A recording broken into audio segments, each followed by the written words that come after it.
Me pide usted 2 palabras. Diré algunas ideas mías sobre la invención o invento. El aparato que usted manipula es maravilloso porque reproduce la figura movible al mismo tiempo que emite el sonido de la voz. Cuando con el tiempo se perfeccione este invento, el mundo quedará sorprendido ante los cuadros vivientes y parlantes que ello exhibirá sobre el tiempo. La ciencia ha acrecentado el paso acelerado de los adelantos modernos. Por medio de la ciencia conservamos la salud e inclusive devolvemos la juventud a los que le han perdido. La ciencia también ha impulsado los inventos que se dirigen a la destrucción del hombre por el hombre. Estas 2 tendencias contrarias todavía nos dicen que la cantidad de la animalidad en nosotros es muy grande. ¿Cuándo podía la ciencia perfeccionar aparatos que reformen y regeneren a los hombres? ¿Cuándo podrá nuestra humanidad decir que va camino de la perfección moral, de la fraternidad de todos los hombres, de todos los pueblos, de todas las razas y de todos los credos? The whole issue of the war will depend upon your ability to save this continent from invasion. For I feel perfectly certain that as long as these republics are free, they will be able to make all the liberty-living peoples of the world maintain and preserve their own freedom. Administration. 14 ng Oktubre, taong 1943. Isang taong singkad, buhat noon hanggang ngayon, na naitayo natin ang bagong Republika ng Pilipinas sa hirap na ito na dinadanas ng ating bayan. Nahanda ako na magpatuloy sa daang makikita ninyo na aking inilalagda sa pamamagitan ng tulong ng aking mga kasamahan sa pamahalaan upang tunay, maging wagas, maging dalisay sa gitna ng isang digmang ngayon idinadaos sa isang sinuko, sa gitna ng kagutuman, sa gitna ng kamatayan, sapagkat ang kamatayan may matamis, katulad ng itinuro ng ating mga bayani, kung iya'y magbubunga ng isang pag-asa at ng isang adahikain pinagpakamatayan. Supreme Court Justice Jackson swears in Vice President Sergio Osmeña as President of the Philippine Commonwealth in Washington. After Maria, his proud daughter, has congratulated him, the new president signs his oath of office. Senor Osmeña was inducted in... The Filipinos are grateful and have a deep affection for America. Although the color of our skin is brown, the temper of our minds and our beliefs is almost identical with yours.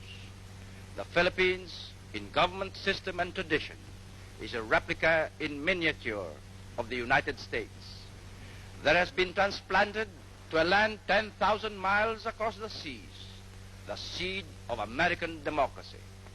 If a prosperous and free democracy can be built in the Philippines upon the ruins of war, the prestige of America and the American way of life will be raised to towering heights, and the millions of people of the Far East will look to us and to you as their models.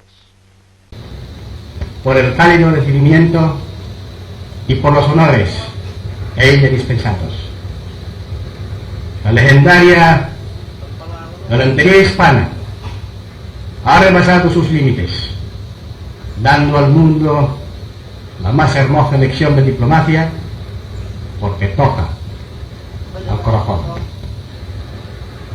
Nada halaga tanto mi vanidad de padre y jefe ejecutivo de la nación como el pensar que el tránsito fugaz de mi hija por tierras españolas ha sido la chispa que ha encendido la hoguera que ha de alumbrar el destino de los dos pueblos. In the Philippine elections.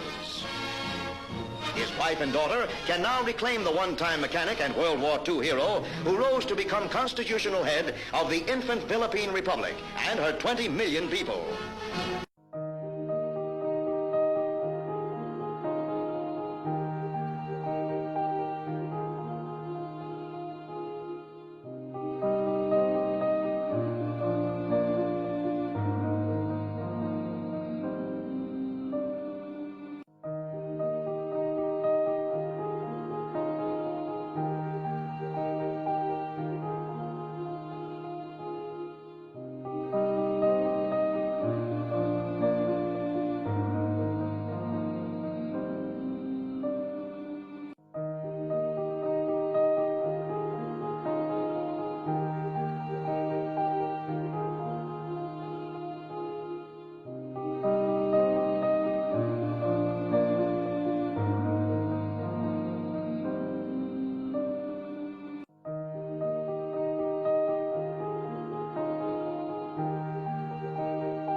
And so it is that as I promised all of you, my countrymen, on that fateful morning of September 23, 1972, when I announced the proclamation of martial law, which had been signed by me before, with your support, placing myself, my life, and my family's life and honor on the judgment of history, that when the time came when we must end martial law, and that time could not be foreseen then, I would be the first to move and initiate the termination of martial law.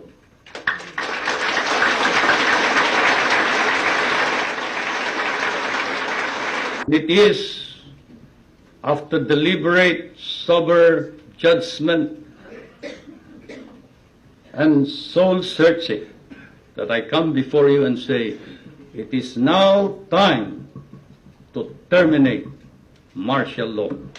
You see, at that time, Mount St. Vincent did not have a course for political prisoners, so I did not get that instruction here. Anyway, as I said, it was my husband who taught me all about political prisoners, on democracy, and on human rights. And so this is where my learning went into full gear. My presidency was ruled by the following imperatives: respect for and the empowerment of the people, respect for the integrity of the Constitution, respect for the independence of the courts and the constitutional commissions, respect for the separation of powers, and building up professional military and police organizations. President Ramos's term will be over next year. It is true there are some people who would like him to continue given the economic gains, but I have categorically stated my position that I am against any changes to the Constitution at this time because such a move will be divisive. And on the few times that President Ramos and I have talked with each other, he has told me that he will step down when his term is over next year. Filipinos and Americans stood for freedom in Bataan and Corregidor, in Korea and in Vietnam. Now we stand for peace as treaty allies, securing the stability of the Asia-Pacific region, and as members of the United Nations organization, promoting global peace and development. And we have grown together. We have moved from the age of colonial empires through the carnage of World War and the trials of a cold peace to a more promising new era of global growth, prosperity, and social equity.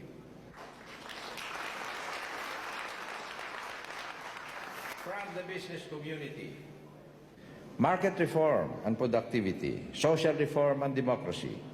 These are the pillars of our new era, where human liberation and human development, as in the Philippines, are proven to work best when applied together in pursuit of the common good. Through it all, we, Filipinos and Americans, have remained bound to one another by the love of freedom, the adherence to democracy, and the respect for individual and community that distinguish every free people. Malubha ang lagay ng ating ekonomiya at namimiligro ang kabangyaman ng ating bansa. The problems we face are such magnitude as to require nothing less than heroic and concerted action. We must move upon them as a single community bound together by common rules that we all agree to respect and obey.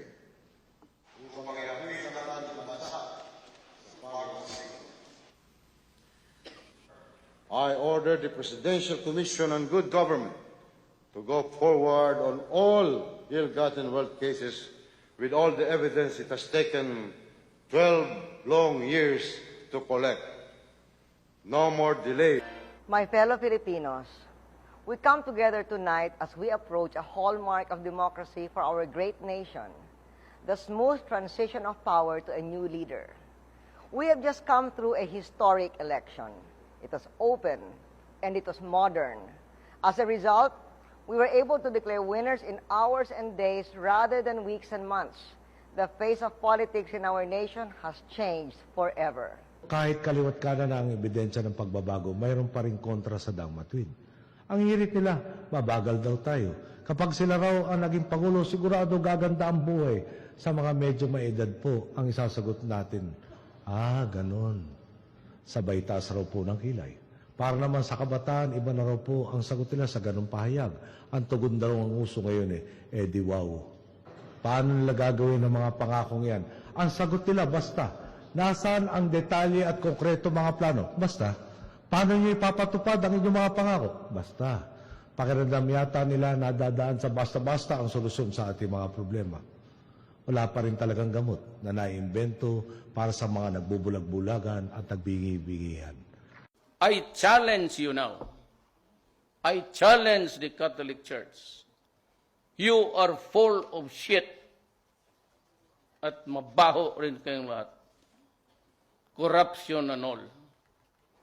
Yun lang pagtanggap ninyo, paggamit, paghingi ninyo ng pajero. Hindi na kayo nahiya sarili ninyo. Ang kamahal-mahal yung putang ina niya, maraming Pilipino wala pang kain. Kaya sabi ko, one day, pag hindi na, I will write a book. Hypocrisy. Lahat yan, politician, nagmamakalinis, manwari. Pero kayo ang starring dyan. I will start from the day nung bata pa kami.